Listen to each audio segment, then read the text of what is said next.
জুমা মোবারক সবাইকে জানায় পবিত্র জুমা দিনের শুভেচ্ছা ও অভিনন্দন। এবং আরব দেশের যেসব কান্ট্রিতে কিংবা ইউরোপের যেসব কান্ট্রিতে যারা ঈদ উদযাপন করতেছেন তাদেরকে জানায় ঈদ উল ফিতরের শুভেচ্ছা ও অভিনন্দন। আমরা বাংলাদেশের ন্যায় সাউথ আফ্রিকাতে আগামীকাল ঈদ উদযাপন করব ইনশাল্লাহ।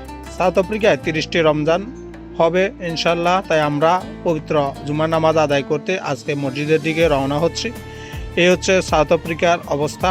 যাই হোক, গাড়ি অনেক, তাই অপেক্ষা করতে হয়। যাই হোক, এখন মানুষকে চলাচলের যে সিগন্যাল দেওয়া হয়েছে সেই সিগন্যালে আমরা হেঁটে চলে আসলাম। আমরা এখন প্রায় মসজিদের কাছাকাছি। সাউথ আফ্রিকা 2% মুসলিম, কিন্তু আমরা যে শহরে থাকি, কেপটাউন শহর, কেপটাউনে 40% মুসলিম বসবাস করে এবং এর চারপাশেই অনেকগুলো মসজিদ আছে।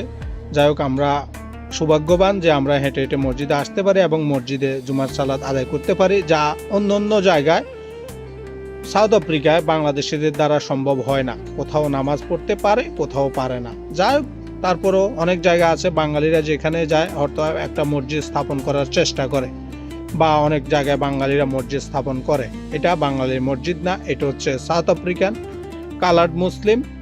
তো এইখানে অনেক বড় মসজিদ এবং অনেক মানুষ যাতায়াত করে। যাই হোক, আলহামদুলিল্লাহ আমরা নামাজ পড়ে চলে আসলাম দোকানে, আবার নিজ গন্তব্যস্থানে। আসলে আমরা প্রবাসী ভাই, চাইলে যা কিছু করতে পারি না, তাই কিছু আর করার নেই। যাই হোক, জুমার নামাজ শেষে আবার দোকান করে দিলাম। প্রবাস বলে কথা, নিজের ইনকাম স্থানে চলে আসলাম। যাই হোক, সবাইকে ধন্যবাদ, অসংখ্য অসংখ্য ধন্যবাদ ভিডিওটি দেখার জন্য।